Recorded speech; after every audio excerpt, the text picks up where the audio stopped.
They said you were the best in the Parsec. Welcome to Parsec Passion, a podcast about me, Luthen Real, as I fight rebels. My name's Bubba, and with me, as always, is Catfish. Catfish, have you ever learned how to swim? I have. I just haven't learned to high dive from a platform. That is a long, long dive. Bubba? Yeah. Before this episode, I thought, like Kevin Costner, there was no way out. But it turns out there is one, and by my calculations, one is better than none. We are talking about Andor, Cassian Andor. Episode 10, One Way Out. We're going to be breaking down this episode like we always do. We're going to be answering your feedback questions that you've sent to us. Double M, our musical expert, is going to talk about the suspenseful music in this episode. And we're going to have our Bounty Hunter Guild battle, where this week we debate the question, is Luthen a good guy, a bad good guy, or a bad guy? Wow, that is complex, Bubba. But before we do that, we got to give our ratings for this episode. I'm going to start first because C is before B. I'm going to give this what I like to call 7 double Ps. Wait, double Ps? Yeah, panicking powers. These are the people who are going to bring a lot of people in. Bubba?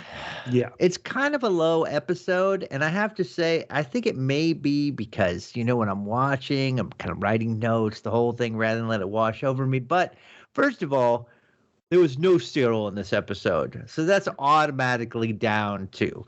I mean, just a very small glimpse of Dedra, but no Syril hitting on Dedra. But there was so much about the escape that I just couldn't do a willing suspension of disbelief on. I almost feel like they went back and had to rewrite some of the previous episode to let people know, yes, no one's listening, not on the intercom, not on the radio. They're not listening at all. No one is bothering to listen, even though tensions and alertness should be high. Even though this was fun, it's just me.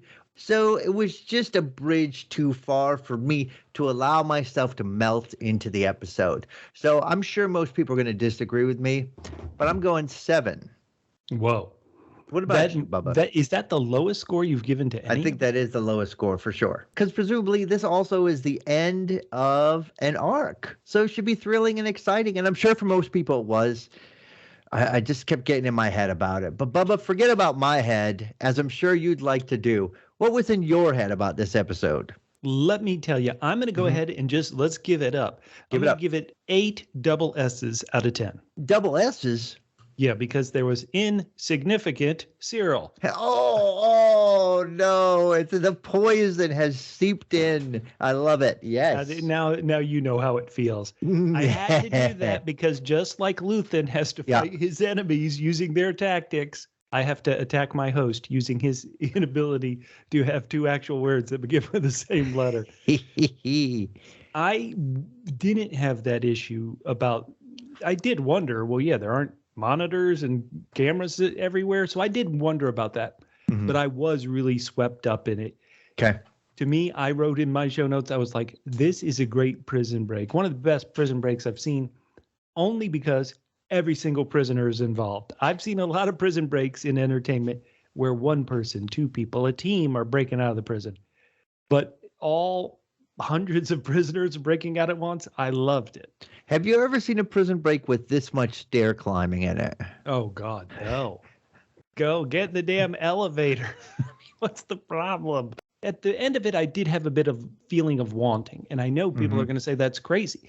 Didn't you love the twist where Mon Mothma might have to sell her daughter into marriage to be able to get money to the rebellion? I thought, what a great idea. What a great twist. I feel sorry for that poor kid who's going to be stuck with Leida. Boom. I love, hey, there's a spy in the ISB. I love that. But even I couldn't go to 10 out of 10, which I've seen some viewers feel. I love that they're feeling 10 out of 10. We love to say, who cares what we think? We want to know what you think. So write to us and tell us what you think down in the YouTube comments if you're on YouTube. If you're listening to this on a podcast app, You can reach us on social media, Twitter and Instagram at double PHQ. The word double, the single letter P for podcast, HQ for headquarters, at double PHQ on Twitter and Instagram. We have people write to us on Facebook, facebook.com/double PHQ. Let's dive in to this episode like we're diving off the platform, and we do it with our I see what you did quick hits. What quick hits you got this week, Catfish? All right, Bubba. Well, this one is pour one out for a fallen soldier just for this episode. When is Dedra going to realize that the only man who will ever support her without trying to usurp her is Syril? Are we sure Syril wouldn't try to usurp her? I mean, if that is your answer. No. That's okay. Dedra, God bless her, is focused on one thing. They're focused on a career. I used to make this terrible joke, and this is a complete tangent, but when I went out to L.A., some people were like, is it easy meeting people to date in LA? And I went, sometimes it is, but the main thing is people who have moved to LA have moved there for a very specific goal. And sometimes that comes before, dating as a goal. And so I think Dedra has a specific goal, and that is, hey, I want to run this dang ISB. I want to prove myself. She probably wants Partagas's job as the next step in a path to be the Emperor's number one person. So is she going to realize it in season 1? I don't think so. How about that? I went off on tangents. That's my idea. Absolutely. The answer is the last episode of season 1. Okay. Syril and Dedra are going to sail out into the blue seas. And by that, I mean they are going to hitch their wagons to each other, and they're going to start kicking ass and taking names. And Syril is ready to be second in command, Syril, to Dedra. She's going to realize it this season. She needs somebody who can do the hard work, is disposable, and has a dedication to his job. She's going to realize it this season. Okay. Well, I got a quick hit question for you. Tell me. We met this shady banker, businessman, loan shark, mobster. We don't know exactly what. Delicious Davo. Delicious Davo this week. And he's indicating to Mon Mothma that he's seen her husband. Hey, I've seen Perrin around. What do you think he's implying, Catfish? Well, I think he's implying that Perrin is a double C. The double C? Yeah, cheating Chandrillon. That cheating Chandrillon. Oh, what a terrible bastard. I mean, it is horrible. I mean, what's amazing is he drops that, like, Mon is going to be surprised, and she's like, I don't think she is, but even if she is, she just covers it up. I mean, she already expects the least of Perrin. And then he makes this dig, which I didn't quite understand, about how it's nice when you have restrictions, the Chandrillon marriage. I don't understand what he was trying to imply, but clearly Mon Mothma knows her husband is hashtag the second worst to the first worst, Leida. Like you, I feel so bad for Davo's son. I know. Listen, I'm just a criminal. My son didn't deserve this.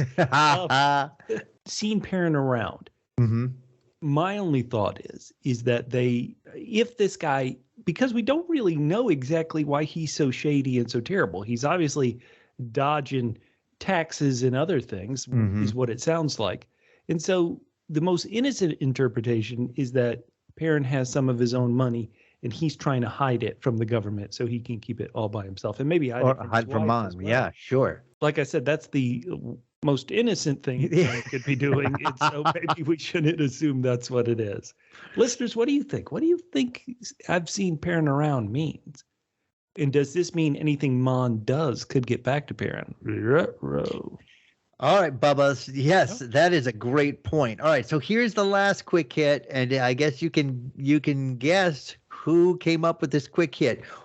What is the better communication system in the prison? The one between the prisoners through sign language, or the guards through their actually electronically connected comm system? No. Listen, we spent lots of money on this intercom system where I could pick up this comm link and I can talk to you. Or we can all just meet in person. Like, do you prefer Zoom meetings? Do you prefer Skype meetings? Or do you prefer meeting in person?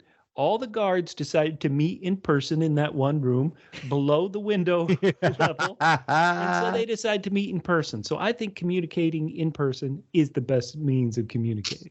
That is a very smart way to do it for sure. And if you get yourself on video, if your uniform's off, you could get in trouble. So definitely in person where there's no demerits. Hey, I think they're almost gone. Yeah, they'll never find us in here. So, okay, let's go back to the JIRA board and let's do some Kanban work, okay? Now, the sprint we're doing this week is... Okay, and then my final quick hit question, it's the quick hit question we do every week, is we say Cassian got into this mess looking for his sister. So who is the Cassian sister of the week? On many episodes, we've run into kind of a sexist world where there are only, I guess there were 3 female speaking characters, Clea, Mon Mothma, and Dedra in this episode. So who, I mean, this is breaking new ground. Who was the Cassian sister of the week, Catfish? I mean, I can only go with who's left, so Melshi? I love that. Well, I'm just because you said that, I'm going to go with Kino. He keeps getting separated from his sister, and so now Kino is his spiritual sister as Kino gets left behind.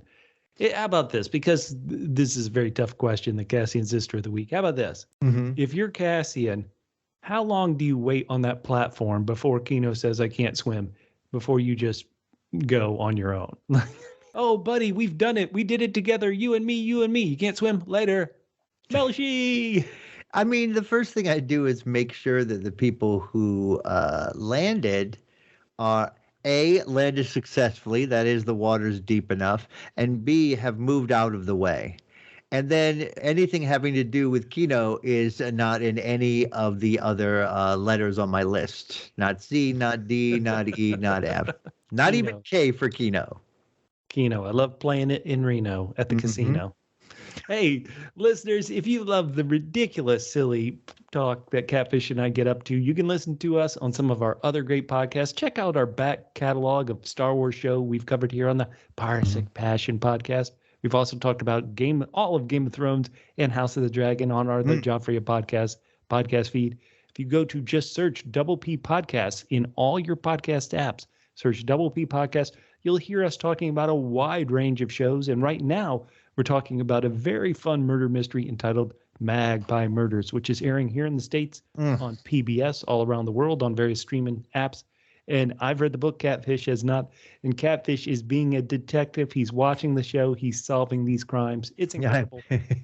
Let's be very clear. I'm attempting to solve these crimes. Okay. I haven't solved Bupkis.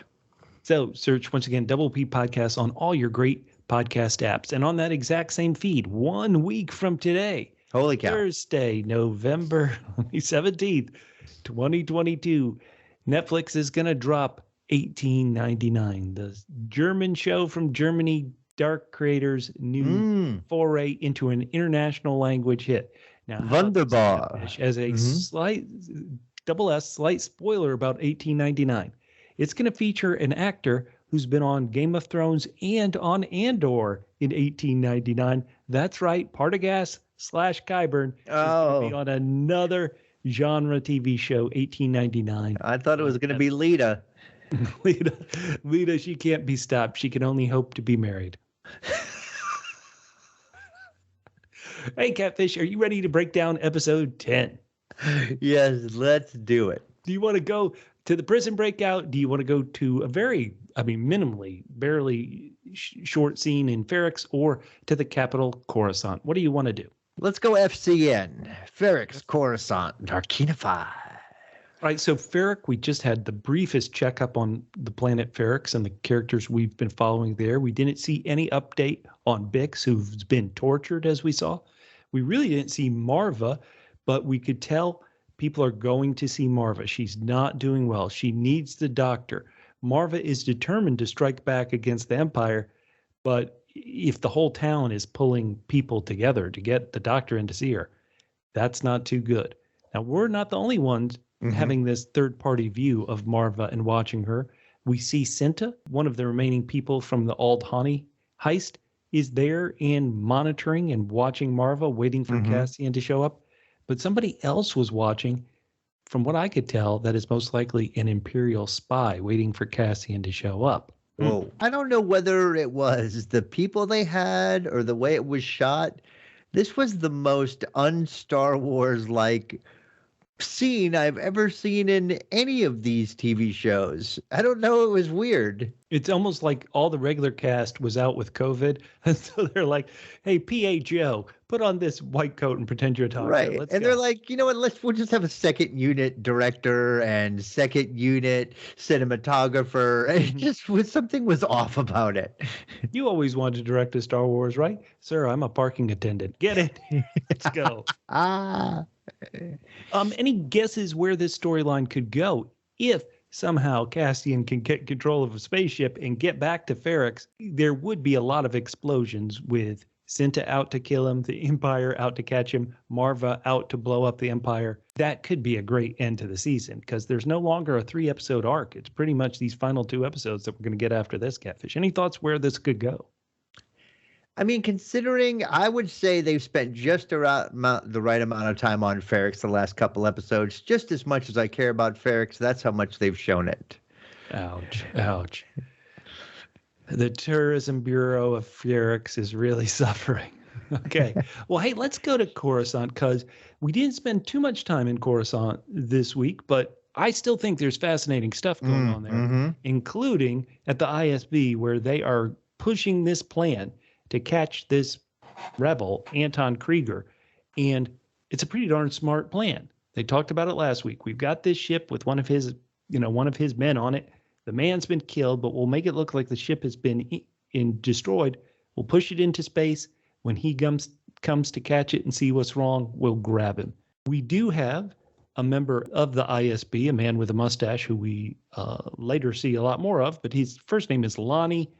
He and Dedra are debating what they should do and how they should handle it and how they should really stage this to trick Anton Krieger. Did you have any thoughts on which is the best way to go to catch somebody? I mean, I think you definitely do it the right way, the way Lonnie suggests, which is we got to do exactly what we normally do so no one suspects. But first, I thought that this was her double S. Double S. Yes, sassy subordinate. But then I realized that everybody is double D'ing. Double D'ing. Yeah, dissing Dedra, trying to take her over. If only she had a well-tailored shoulder to cry on. Maybe one with piping and a high collar. Yeah. Yeah, I have to agree that we didn't really know Lonnie was a double agent at the time, but if you're just thinking through this logically, I do think, well, what will we normally do? Let's do it. And I think that was a hole in Dedra's arsenal. She has been so smart. She's handled everything correctly. But the fact that she didn't want to handle it this way, and she was on the opposite side of this, why do you think she would miss that logical thought that Lonnie brought up? Is she slipping because she's been thrown off her A game by Syril? Yeah, that is exactly what I was going to say. I mean, she's just like, she's not going to get it right in the world, right in her head again until she rectifies what is wrong, what's missing from her life, which is slapping Syril down. Well, there's one place that apparently is an old, lame place and not I see Mon Mothma's apartment or condo, whatever you want to call it, and I'm like, oh, that's so nice. And of course, Davo comes in and goes, what an old crusty dump. Not gold enough. Well, we meet this guy. Again, I put in the show notes, I called him, I guess, a loan shark, Al Capone's tax attorney. What's going on here? It sounds like he is a money washer. No, that's what it sounds like to me. Money launderer. And for sure. I'll give this actor some credit in whoever styled him. He is wonderfully sleazy. Like there's something going on there.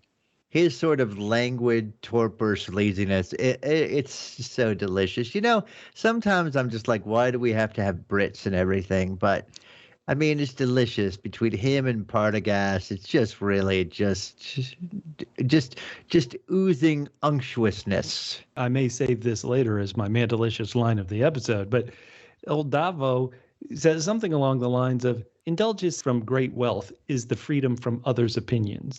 Oh, so good. But this is a spoiler alert. Down in the Mandolicisious line of the week, under amusing, I put just everything Davo says. Every single line of his. I did note one in particular, but almost anything he said could be the most amazing thing in the episode. When you're hiring that sleazy lawyer, when you're hiring Saul Goodman, and he's like, so you want a more fluid way to get around this situation. So good. He does have a price, and this is a price I didn't see coming, but I loved it. And once again, sleazy lines. When he's pitching this idea to Mon Mothma, he's like, a drop of discomfort may be the price of doing business. Oh, snap. Davo and Perrin, they spin-off show. Let's go. Oh, my God. I love it. With Syril chasing them around. Right. They go to the casino planet, Canto Bight, and it's just all sorts of fun. I mean, it's so great because basically he's like, he's got everything he needs. Like he says, I don't need any money. He just wants a little respectability. I mean, basically, we just got a little Game of Thrones right here in the middle of Andor. It's Walder Frey. If you spoiler alert for the first season of Walder Frey, he's like, listen, I don't need this. I don't need that. I need people to marry these sons and daughters of mine off to. And that twist of, hey, remember how we get married as teens? And that's something established by what they call legend Star Wars canon. There was legend Star Wars canon from decades ago, which said, oh, Mon Mothma married as a teen. It didn't say anything about Perrin's behavior or attitude or anything. So Tony Gilroy had a lot of fun. But then to throw this out there, oh my God, when he said, I'm going to bring my teenage son. And I do joke that I feel sorry for the son, but Mon Mothma, forget us making fun. This would be brutal to tell, hey, your teenage daughter may have to marry into a crime family. Oh, hell. I mean, to me, this is killing two birds with one stone. She gets Leida out of her house, and she gets access to that money. I mean, get her out. I'm all for this. I wish when she says, she says, I'm not thinking about it. And he says, that's the first untrue thing you've said. I wish you'd said another true thing, which is, it would be my pleasure if you could get this brat off my hands. She said, no, I won't do it. And I'm thinking of you and your son. I wanted Mon Mothma to suddenly pipe up and say, do you have any daughters? Perrin still. Perrin wouldn't mind a divorce and remarrying somebody else. And then Mon does some this is out of the ordinary for her and for this show. She does some very unsubtle trembling. Oh, yeah. I mean, she usually holds it together, but she is losing her stuff. And again, I don't understand. I mean, unless something is going to happen by her daughter and his son meeting that is truly horrible for her, I don't understand why this freaks her out so much. Well, we don't know Chandrillan customs. We know a lot of Star Wars lore, but I don't know that. So is it one of these things where if they formally meet, maybe Perrin as the dad could officially make it so, say, okay, yeah, that works. I'm so blinded by my dislike of this bratty teenage daughter that we saw Mon basically start to deal with Leida in the correct way, which is, oh, you've come to bug me? Your father was asking for you. I mean, well, you should just replace that with your husband is asking for you. Get out of here. Oh, man. What she really should have said is, hold on, maybe you don't want to be your daughter forced into a marriage or in an arranged marriage as you were. But what if she had said, honey, instead, I've got you this great camp with your aunt on Old Honey for the next month. You're going to be camping in the woods. I love it. I love it. Hey, and the Old Honey Burning Man isn't happening for another 4 years. So just hang out until it's done. 2 more episodes left. Is this going to happen? Is this going to happen? Is this Mon Mothma saying, The galaxy's freedom is more important than my daughter's temporary happiness. What do you think? Yes, I will try not to say what I would love to say and say, yes, she's going to make that decision. Oh, man. So good. Listeners, what do you think? We are comically tough on Leida and Perrin, probably just as tough as you are on Perrin. What do you think? Should Mon Mothma make this deal? Write down in the YouTube comments, tweet at us. Maybe I'll put out a poll and see what people see if anybody wants to jump in on this and have any thoughts about, does Leida deserve this? Ooh. Well, okay, let's get over to Luthen's shop. Luthen, for such a big star as Stellan Skarsgård, because he hasn't been immediately connected to Mon Mothma or Andor, it's almost felt like he's not appearing in the episodes quite as much, but this was a big episode for him. Apparently the kind of spy work they're doing around Coruscant is if our contact wants to talk, he maybe puts a mark on a fountain, he takes some railing or something, and that's how they know, okay, it's time to talk. Luthen and Clea has always been the smart one. She's the one who said, hey, shut down that radio when Bix was trying to connect him. She is saying, maybe you shouldn't do this. Luthen, I'm not afraid. So Luthen goes, and his contact is, wait for it, oh, it's that guy who's been in the background the whole time. This gets to our Bounty Hunter Guild battle, so I don't want to talk about it too much, but the center of the rebel forces, the Axis, thank you, pretty much saying, yeah, that's a great daughter you got there, Lonnie. It'd be a shame if something happened to her. This is just a getting to know you. Look, he's congratulating him. Since I saw you last, you became a father. Congratulations. It would be a shame if you were no longer a father. I mean, you know, being a father's tough. Here's some great Ask photos. Mon Mothma how tough a parent being a parent is. Here's some great photos of her outside her school that she didn't realize we were taking of her. So, my God. And then Luthen talks. He says, I think about you all the time, Lonnie. Oh, no. And I was like, is it possible that someone is thinking about Lonnie more than Syril's thinking about Dedra? It could be this case. It could be. Oh, boy. That would be trouble. Yeah, and then it's very interesting here because Luthen is just a double L to everybody. Just lying Luthen. You know, Lonnie tells him about the investigation. Luthen's like, I had nothing to do with Aldhani. You know, he's like, that's going to be on his tombstone. He's going to be, Luthen died, had nothing to do with Aldhani. I mean, come on. And I like this. He's like, we were offered a chance to be involved in it, but we didn't want to. It depended too much on luck, and you know that's not the way we roll. We're a very dedicated organization of 3.5. And then, oh my God. So Lonnie is here to tell him about the plan to take down Anno Krieger and the planned rebel attack on Spellhouse. And Luthen's like, oh, yeah, this is great. Don't tell him about it because we don't want to ruin the we don't want to, you know, they'll know we've got somebody on the inside. And Lonnie's like, well, what? It's 50 men. And Luthen agrees. Yeah, it's only 50 men who are going to die. So they're going to die for the cause. And Luthen says, I'm doing this for you. Oh, man. Oh, I mean, man. Luthen is just a giver. And I love, after all this information, Luthen says something that's a little ridiculous and I think is only, you know, serves as a plot. This wouldn't happen in normal. So Lonnie's here to give him a whole bunch of information. And then Luthen's like, okay, you just gave me a whole lot of great information, but that's not really why you're here. I know you. You know, Lonnie, I know you. I've seen you talking to your daughter. I know when you're hedging. What else do you have to tell me?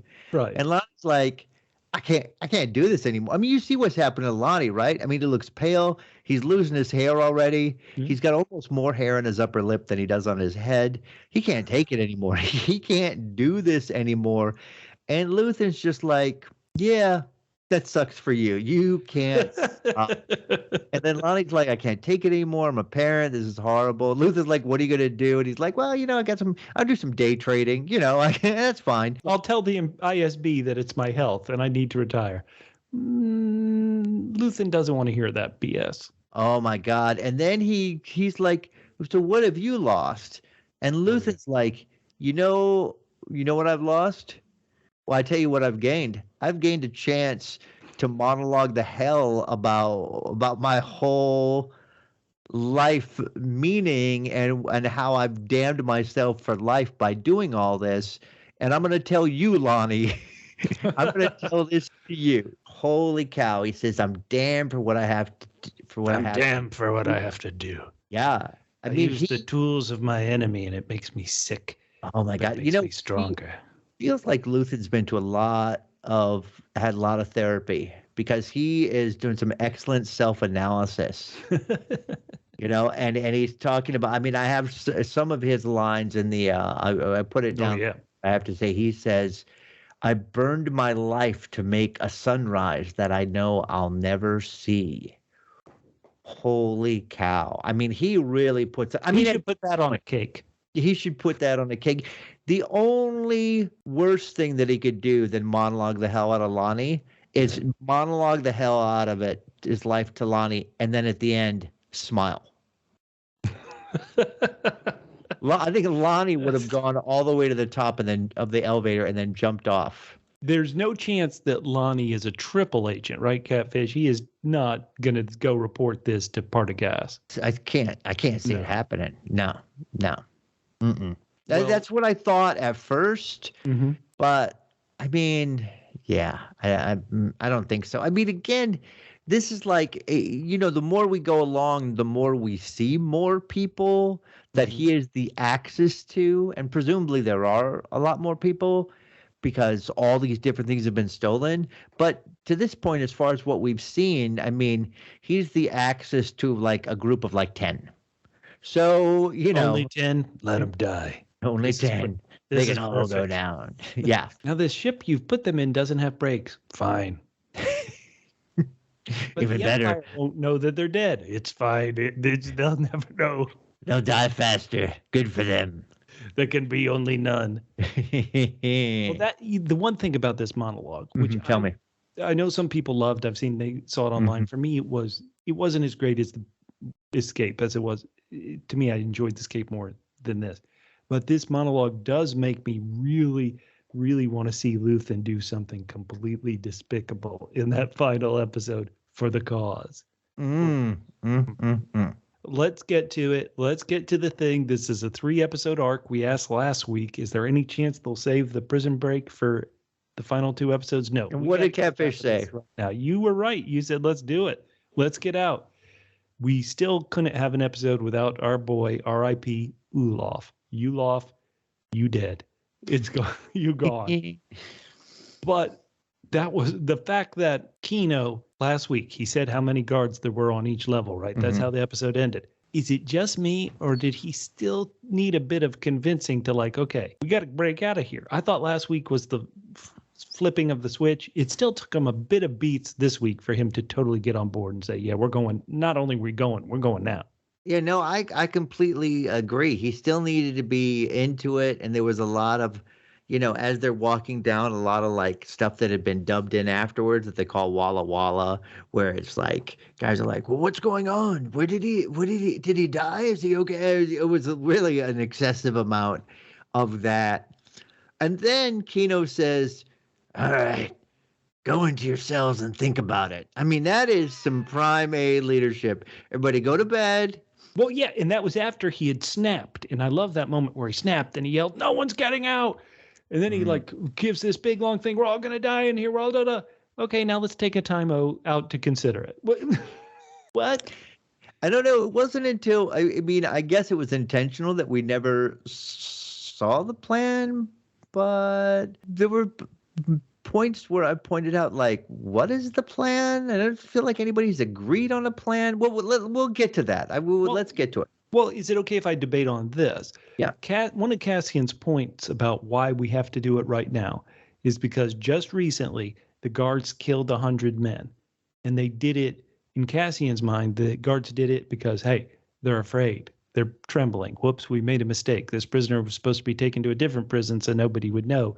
Instead, he got put back here. Well, here's my question, because Really? Because last week I said this wouldn't make any sense. This would have gotten out before. Mm-hmm. And I wonder if this has never happened before, but because of what had come down, the Pord, Right. that now that was going to be the plan. If so, it's a dumb plan, thinking that you have to assume information isn't going to get out. But at least that guy's going to tell people, "Hey, I was just on 4."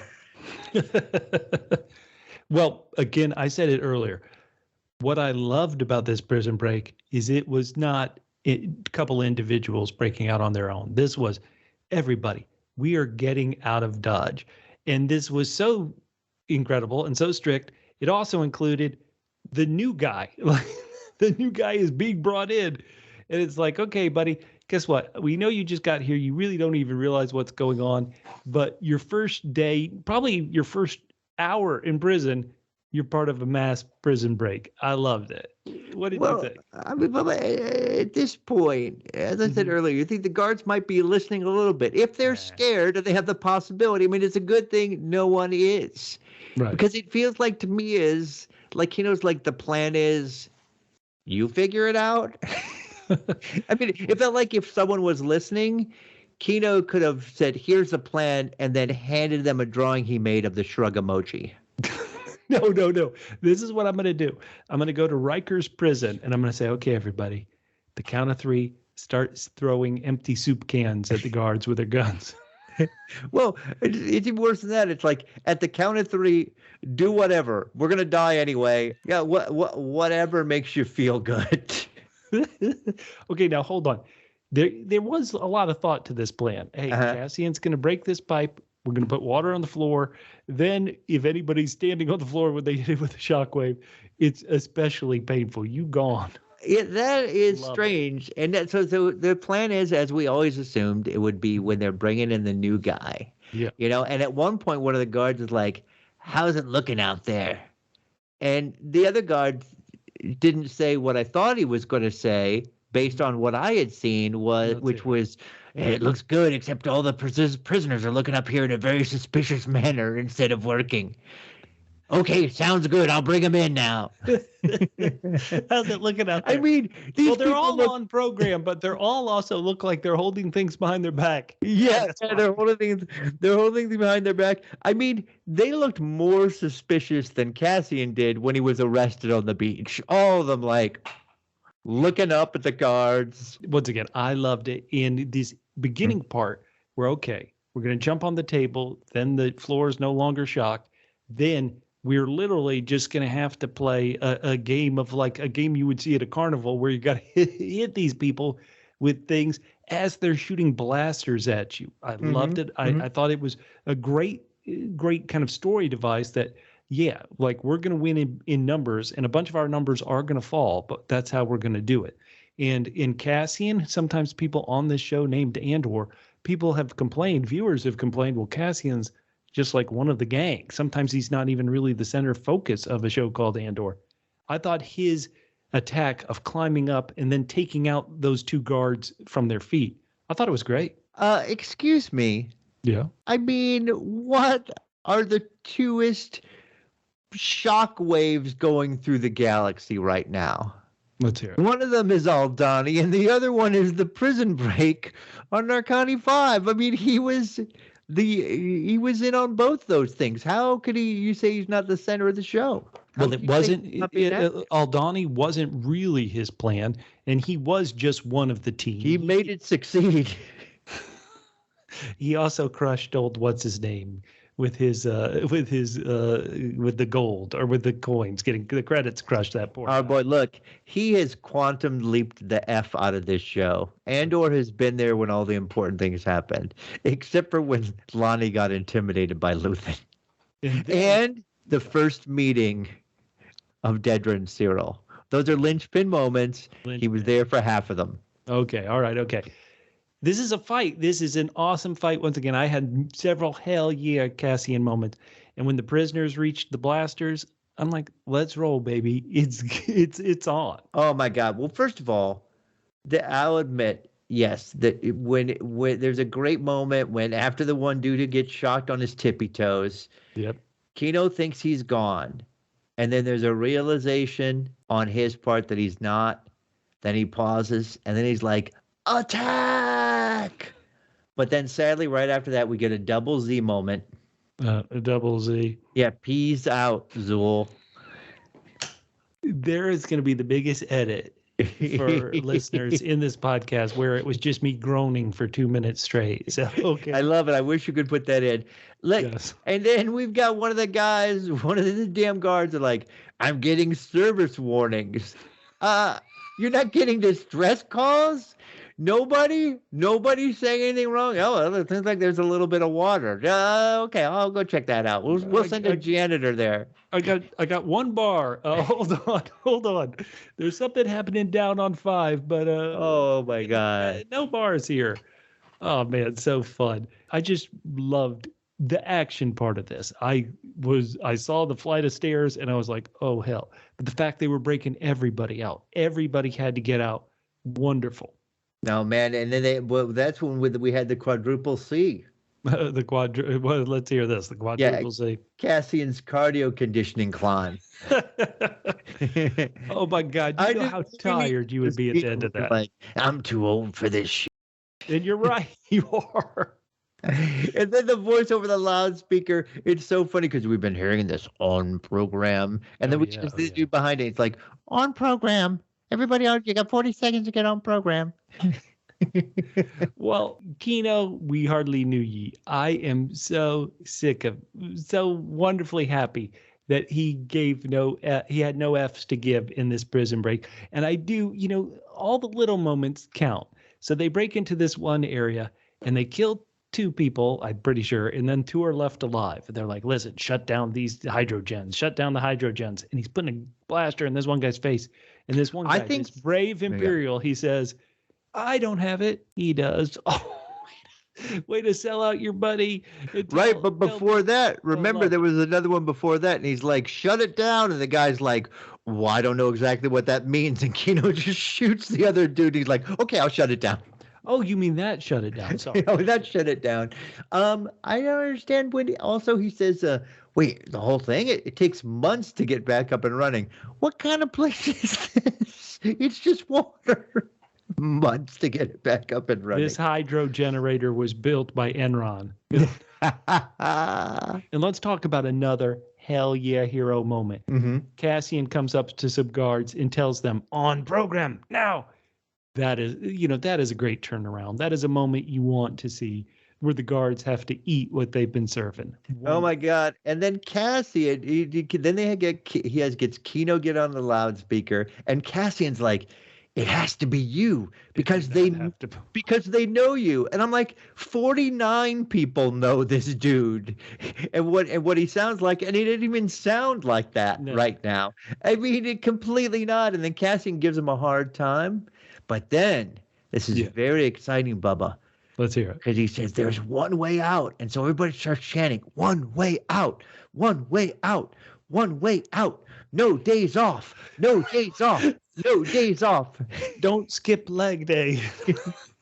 Well, that no days off was from that. I don't know if you remember, but one of the times the Patriots won the Super Bowl, Bill Belichick tried to get a chant going saying no days off. And everyone was like, what? We're not chanting that. My wife hates me. Coach, you don't. My dog's doing my draft. My dog's doing my draft. The one thing about this prison break, which I had thought the couple previous weeks, I'm like, well, you are on this remote planet. It's not just getting out of the prison. You got to get a way out of here. They get to the top. They have no way out. I'm like, well, couldn't you maybe just wait until a transport comes to bring more prisoners and then you overtake it and that's how you escape? They said, hell no. We are getting off right now. They all jump in the water. And Kino, he can't swim. Oh, no, Bubba. OMG. Yeah. Did he just think he wasn't going to make it this far? Did he think there'd be a plane for him or a transport, which there should have been? Right. But also my question is, like, we saw this from above. This is a huge thing.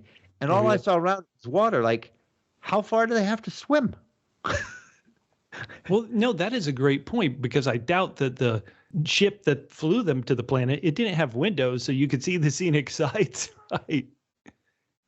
Except didn't they, when they dropped them off, they could see where they were. Yeah, so they could see on the platform. They knew what was around. They could see that there was some sort of land mass over there.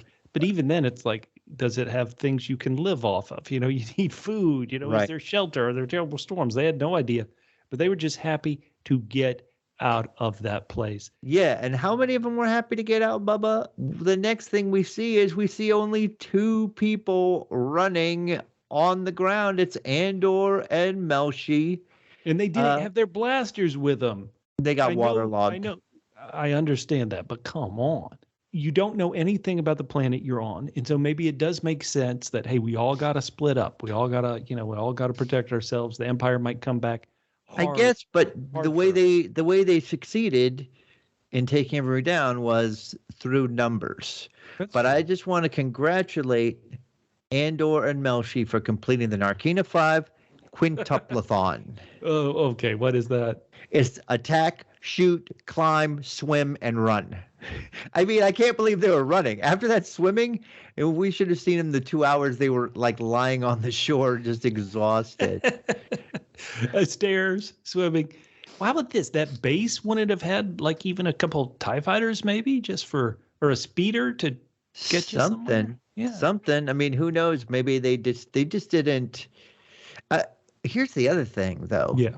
We presume that those brave guards who decided to continue their meeting there underneath the window, they, I guess, even with shouldn't the one thing that should be available, even with just backup power, should be some sort of communications out. I mean, again, you might have made some mistakes thinking that this prison was that you couldn't break out of it, and even if you did, there's nowhere to go. But yeah, whatever. I've had so many problems with so many other things in this episode. That's one minor thing, but you would think they wouldn't have that long before word got out. Oh, yeah. People started showing up. The one thing that I hope we do figure out sooner or later, maybe it's not really that important, but what were they building? Were they actually building anything useful? Like, if the Empire really needed it, which was one thing, again, Cassian said, is, they must really need us to build this.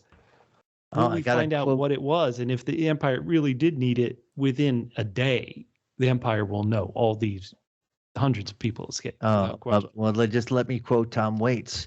What's he building down there? What's this blue thing Cassian built?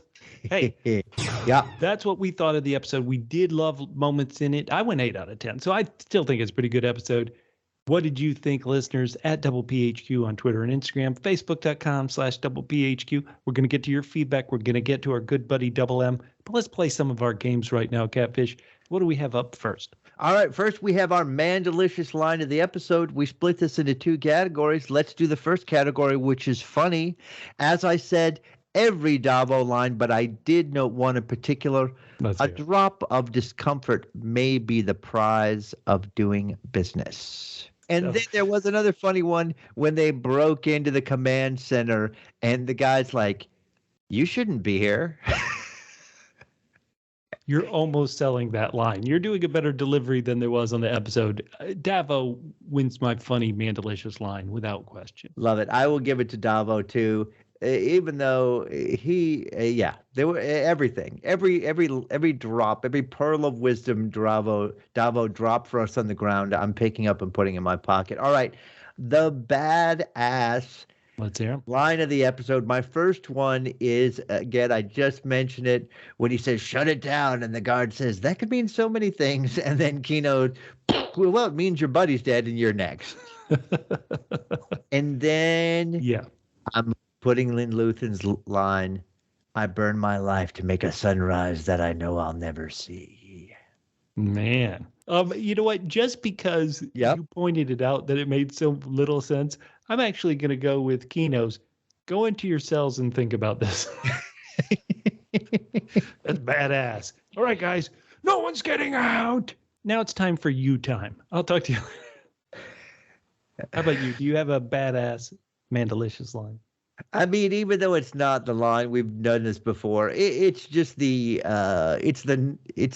nonverbal shooting of the friend to emphasize that Kino means business.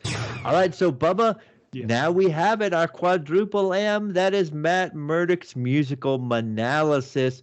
Let's listen to what he has to say about this week's music. Hey everybody, Matt here, and let me just say this. There is only one way out for me regarding my comments on last week's episode. I was wrong.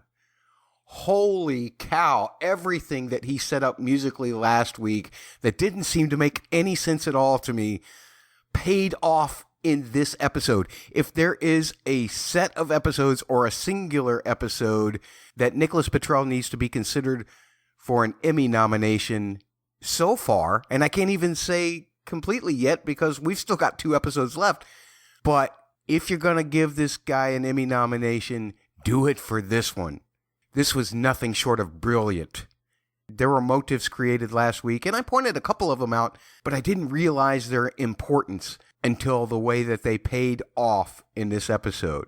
This is musical narrative at its best, and it doesn't matter that you didn't hear a single thing associated with what you normally associate with the Skywalker saga.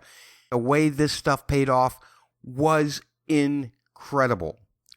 Let's start with just a couple of little things first. I didn't point this out last week, but it was present in last week's episode. Go back and watch the episode. You're going to hear a bass pulse, kind of like an analog synth pulse, creating this heartbeat effect in a lot of parts of that episode. You hear it at the beginning of this episode as well, or near the beginning, when Kino finally decides to get on board and he starts telling everybody when they're in their cell about what's really happening. Building up to his decision to speak is this pulse.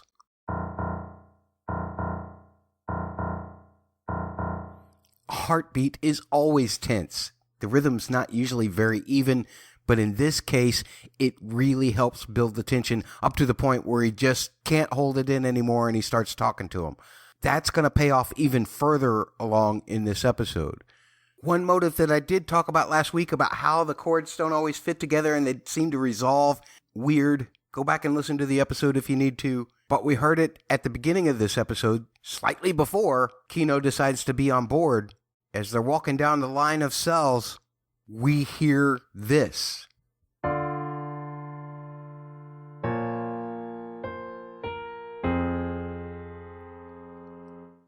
Keep the top notes, the melody, the first 3 notes in mind, because you're going to hear that build throughout the episode. You're going to hear it reharmonized to create an entirely different effect later on in the episode.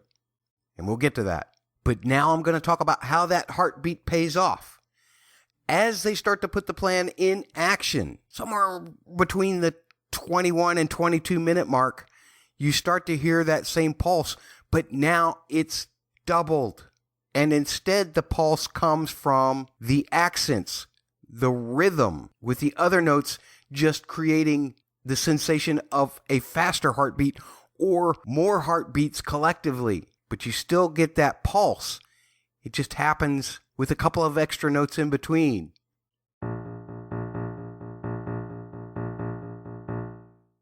Accents are how strong or how soft notes are played, or short or long, or those kinds of things. Da da da da da da da da da da. You still get that da da da da da da. That's starting to amp up the collectiveness of the group. Wonderful. And then we have a motive that reappears right around that time, about at the 23 minute mark in the episode. And we actually first heard it earlier as they were discussing in the cells. It's very simple, but it sounds like this.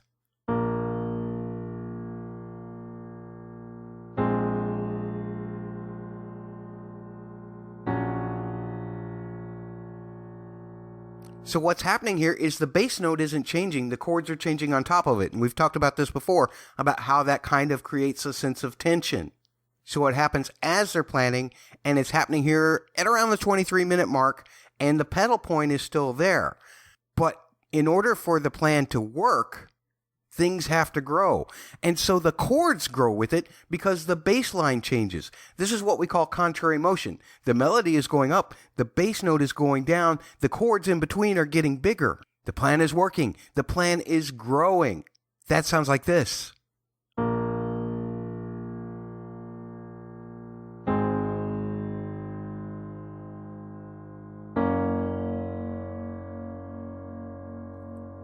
Finally, remember that motif I played earlier that I said keep track of the first 3 notes? I'm going to go ahead and play it now.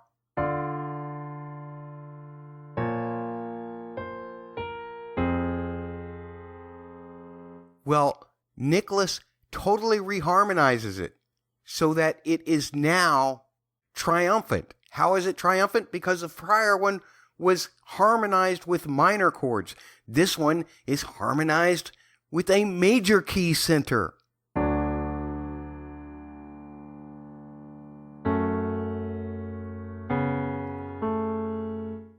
This is why so many components of music are dependent upon each other. Same melody, exact same 3-note melody, feels totally different from the way we first heard it, right? And it's all because of the harmony underneath. This is what I mean about emotional context of harmony. Absolutely stunning and brilliant and triumphant. And I loved it. And I hope that you loved this episode as much as I did.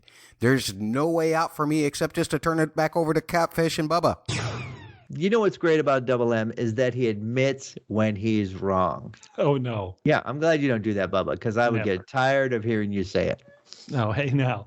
Hey, you can follow Double M at Musical Concepts on Twitter. Double M does great work. Later on in 2022, in the beginning of 2023, he's going to be continuing on with his podcast, The Dust, where he and Holly Hunt Pants break down his Dark Materials on BBC and HBO. Check that out. Mm-hmm. It's time to go down to Grief Carcass, not Keef, the Prisoner's Bounty Hunter Guild, to figure out who wins the puck. Is Luthen a good guy, a bad good guy, a bad guy, or another good bad guy, a good bad guy, or is he an okay fine guy? Catfish, this is a wonderful question that you created for our Bounty Hunter Guild battle. This is tough. I guess the most logical option is Luthen is a bad good guy. We have 2 moral sets of ideas. We have Mon Mothma, who is trying to do this what many people would consider the right way. She's trying to do it through legislative means to get people freedom and hope and not be under an authoritarian heel. So she's trying to do it the right way. She also bristles when Luthen says, good, we need people to suffer or we can't all band together. So you would think she is almost like the pure side of this. Admittedly, she's getting a bit tainted with possibly selling off Leida. So therefore, Luthen has his idea, and it is very cold to hear. I need the Empire to overreact and crush people and hurt people because that'll bring us all together. And so that is a bad good guy. He is fighting for that sunrise that he'll never see. And dare I say it, you hear that and know there are only 2 more episodes left. This goes back to our age-old question, is Luthen going to make it out of season 1? Whoa, boy, this is tough. I'm going good, bad guy, but I love this question. I think there's a lot of ways you can take it. What says you, Catfish? Bubba, I'm going to say he is a good, bad guy. Ooh. And I'm just going to say that because he is, at his core, he will do anything. And that's just a bad person. He's doing it for good, but at his core, he's a bad human being. So I'm going to say good, bad guy. Once again, I think almost all of them you could go either way on any of these, because in some ways he could be a good guy. A really good guy would have to know how to fight the enemy. And even though it's sometimes unpleasant to think, I think Luthen is probably fighting this enemy correctly. So love it. So good listeners, what do you think? If there's an option we didn't consider, please write down in the YouTube comments. Let's hear it. Catfish. Oh, la la la la la la la la. Unique Unork. I don't know whether it was when I had bad audio or when it was last week, but I noticed there was one time you just completely put in Matt's song instead of what I originally did. I don't know if I was that out of tune, but let me see if I can do it this week. Andor, what's that secret you're keeping? Andor, what's that secret you're keeping? Listeners, sorry for that edit. Catfish wanted the song version.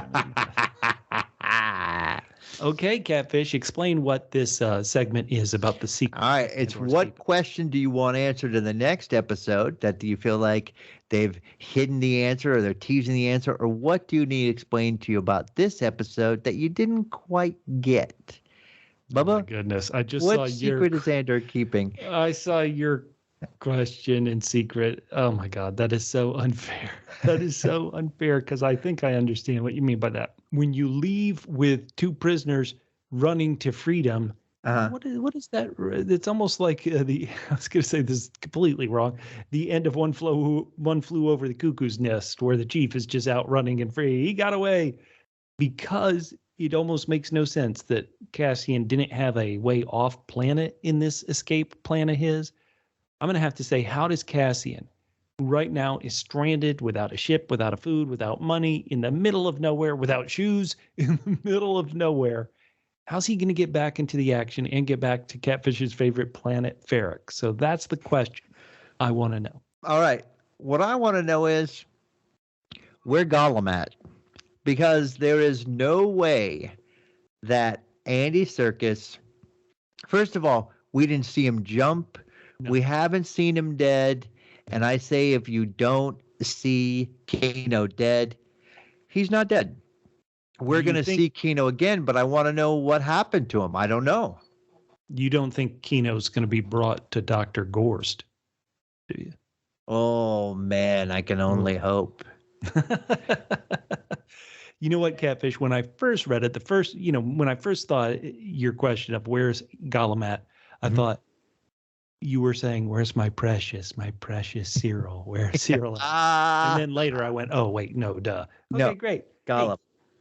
Hey. But yeah. If they want more than a 7 from me next episode, you need to bring back my boy Syril.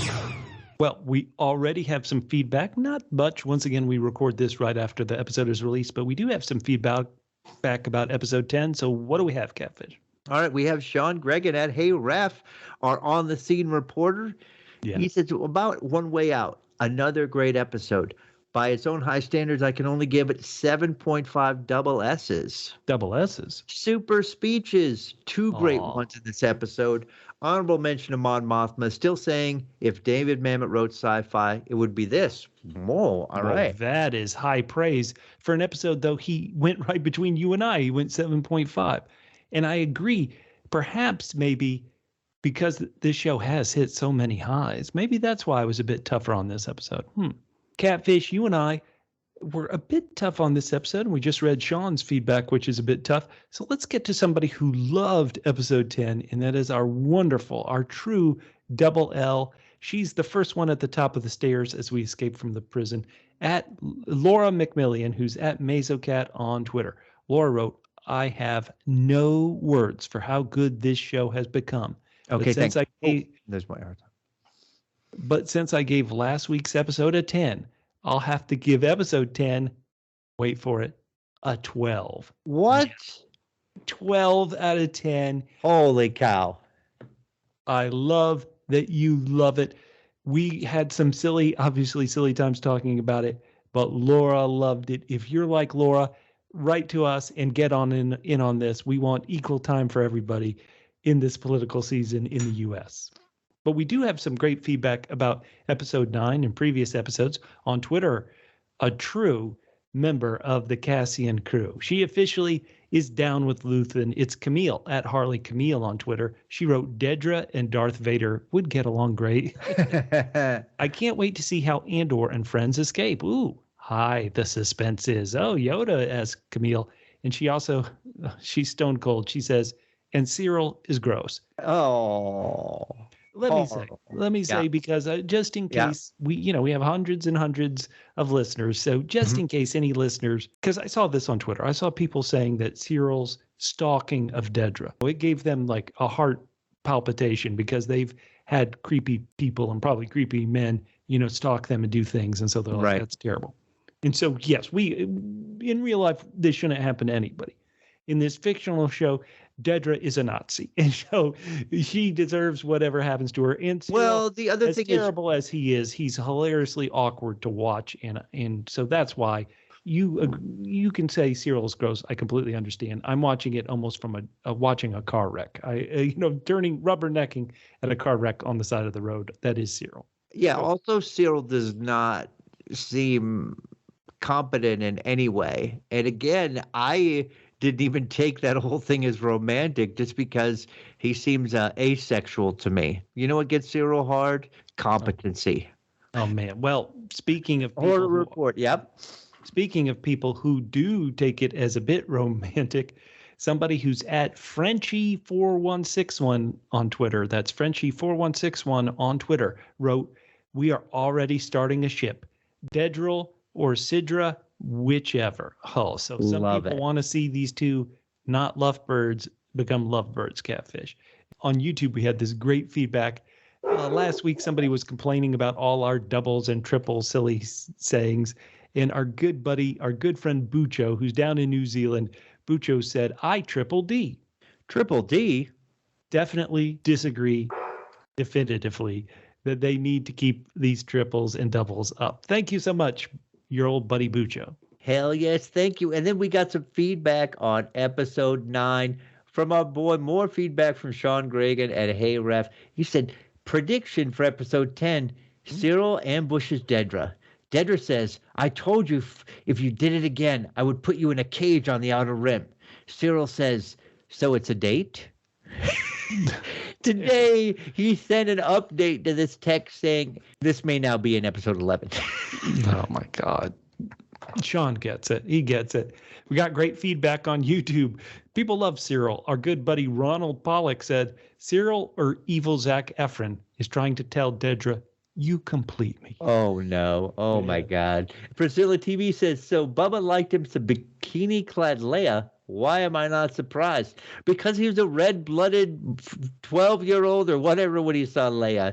It made him a man. Oh, come on. Hazel said is apparently down with Team Dedra, where she said, "I can't believe my ship actually happened." Like, WTF. Oh, love it. Love it. And Blue Notes Basketball 365 says 10 out of 10. Syril is the man. Quite the improbable love affair. But her eyes registered surprise, then interest.